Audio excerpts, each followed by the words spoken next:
नमस्कार दोस्तों, मैं अमन आपके साथ जुड़ चुका हूं एक और नया वीडियो लेकर, जिसमें अपन बात करने वाले 4 सरकारी बैंकों की जिनका शेयर प्राइस तो 100 रुपये से कम है और जो 50 के आसपास घूम रहा है। और बात करें इन सारी बैंकों की, इनमें पोटेंशियल है नेक्स्ट एसबीआई बनने का। बात करें चारों बैंकों के नाम की तो ये है, पहला यूको बैंक, दूसरा इंडियन ओवरसीज बैंक, तीसरा बैंक ऑफ महाराष्ट्र, चौथा सेंट्रल बैंक। ये चारों बैंक बहुत शानदार अभी परफॉर्मेंस कर रही है। इनमें डिपॉजिट्स बढ़ते जा रहे हैं ईयर ऑन ईयर। अब बात करते हैं अपन पहले नंबर के बैंक की। पहले नंबर के बैंक की बात करते हैं यूको बैंक की। तो यूको बैंक में ईयर ऑन ईयर डिपॉजिट्स बढ़ते जा रहे हैं। इस बैंक ने 6 महीने में 40% रिटर्न दिया है और एक साल में 200% से अधिक रिटर्न दिया है। 2025 तक बैंक का शेयर प्राइस 200 रुपये तक हो जाएगा। और बात करें बैंक के प्रॉफिट मार्जिन की, 56%, बैंक का प्रॉफिट मार्जिन 56% बढ़ा है। और बात करें ईयर ऑन ईयर बैंक में डिपॉजिट बढ़ते जा रहे हैं, ईयर ऑन ईयर बैंक में एफडीज बढ़ते जा रही है, ईयर ऑन ईयर बैंक में लोन बढ़ते जा रहे हैं और जिससे कंपनी को बहुत ज़्यादा फायदा हो रहा है। एनपीए कंपनी के कम होते जा रहे हैं। और बात करें कंपनी के फंडामेंटल की, तो अभी इसका शेयर प्राइस 50 और 60 के बीच में दौड़ रहा है। और कंपनी का फाइनेंशियल ईयर पी की बात करें 36.59 है और सेक्टर का पी 18.78 है और कंपनी का पीबी रेशियो 2.66 है और सेक्टर का पीबी रेशियो 2.85 है और डिविडेंड कंपनी 0 देती है।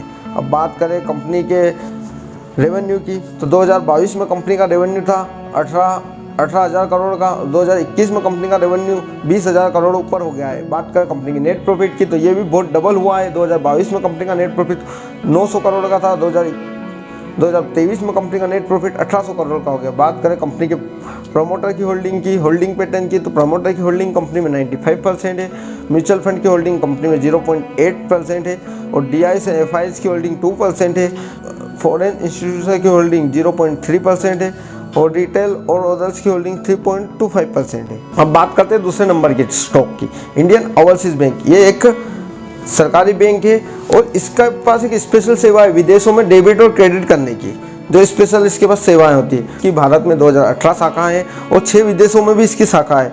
बैंक के में डिपॉजिट्स ईयर ऑन ईयर बढ़ते जा रहे हैं, बैंक में लोन भी अच्छा बढ़ते जा रहा है और बैंक जो विदेशों से पैसे ट्रांसफर करती है उसमें भी इनकी इनकम अच्छी है। डेबिट और क्रेडिट करती है उसमें भी इसकी इनकम बहुत शानदार है। और बात करें बैंक का कारोबार, तो बैंक का कारोबार ईयर ऑन ईयर बढ़ते जा रहा है। और बात करें कंपनी ने अभी 22 अप्रैल 2024 को ही 5,000 करोड़ की इक्विटी शेयर्स और मार्केट में इशू करे और कंपनी और 10,000 करोड़ का कर्ज भी लेने वाली है। तो उससे कंपनी और अपने बिजनेस में लोन देगी और उससे और स्पेंड करेगी उस पैसे को और ज़्यादा प्रॉफिट में जाएगी। बात करें बैंक की, ईयर ऑन ईयर बैंक में लोन बढ़ते जा रहे हैं, ईयर ऑन ईयर बैंक में सब चीज़ बढ़ते जा रही है, प्रॉफिट बढ़ते जा रहे हैं, एनपीए बैंक के बहुत कम होते जा रहे हैं। फंडामेंटल की बात करें इंडियन ओवरसीज बैंक की, तो इसका शेयर प्राइस 60 और 70 के बीच में है। और बात करें इसके फाइनेंशियल ईयर पीई रेशियो की, तो पीई रेशियो इसका 58.96 है, सेक्टर का पीवी 18.78 है, डिविडेंड कंपनी का 0 है, पीबी रेशियो फाइनेंशियल ईयर का है 5.07 और पीबी रेशियो सेक्टर का 2.85। और बात करें टोटल कंपनी के रेवेन्यू की, तो 21,000 करोड़ का 2022 में कंपनी का रेवेन्यू था और अभी 2,000 करोड़ बन के 23,000 करोड़ का कंपनी का रेवेन्यू हो गया है 2023 में। नेट इनकम की बात करें 1,700 करोड़ की कंपनी की नेट इनकम 2022 में थी और 2,100 करोड़ की नेट इनकम कंपनी की 2023 में। शेयर होल्डिंग पैटर्न की बात करें तो कंपनी के प्रमोटर्स के पास 96% शेयर होल्डिंग है, म्यूचुअल फंड के पास 0.06% होल्डिंग है, डीआई और एफआई के पास 2% होल्डिंग है, फॉरेन इंस्टीट्यूट के पास 0.05% होल्डिंग है और अदर्स और रिटेल्स के पास 2.28% होल्डिंग है। तीसरे नंबर की बैंक की जो सबसे आगे है इस रेस में एसबीआई बनने के, बैंक ऑफ महाराष्ट्र। बेस्ट 88 साल से अपनी सेवा दे रही है। बैंक में 3 करोड़ से ज़्यादा कस्टमर है, 3 लाख करोड़ बैंक में डिपॉजिट्स है और बैंक के उसी टाइप से 1.5 लाख करोड़ के लोन भी बटे हुए हैं। और बैंक भारत में बैंक की 2400 शाखाएँ हैं। बैंक के एनपीए लगातार कम होते जा रहे हैं।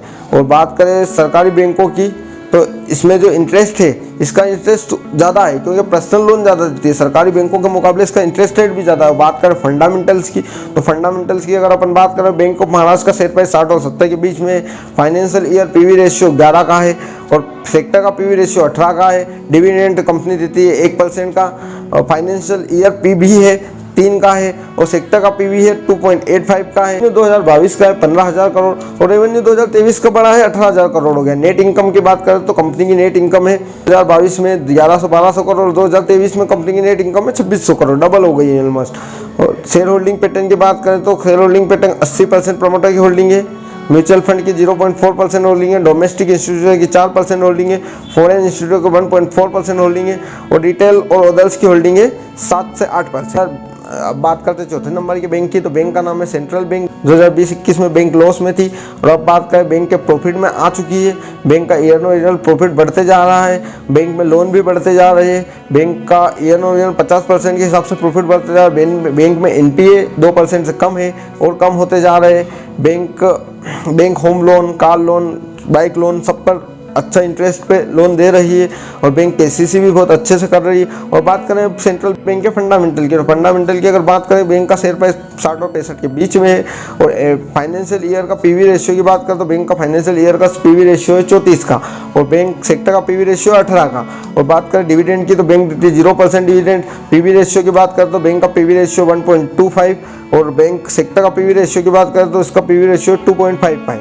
रेवेन्यू की बात करें तो 2022 में बैंक का रेवेन्यू था 25,000 करोड़ और 2023 में बैंक का रेवेन्यू 30,000 करोड़, रेवेन्यू 5,000 करोड़ बढ़ रहा। नेट प्रॉफिट की बात करें तो 2022 में कंपनी का नेट प्रॉफिट था 1,000 करोड़ का और 2023 में कंपनी का नेट प्रॉफिट है 1,600 करोड़ का। तो बैंक का नेट प्रॉफिट भी बढ़ते जा रहा है, अच्छा काम कर रही बैंक। होल्डिंग पैटर्न की बात करें तो बैंक में प्रमोटर्स के पास 93 पॉइंट होल्डिंग है, म्यूचुअल फंड के पास 0.01% होल्डिंग है, डोमेस्टिक इंस्टीट्यूट के पास 2% होल्डिंग है, फॉरेन इंस्टीट्यूट के पास 2.17% होल्डिंग है और रिटेल्स और अदर के पास 4%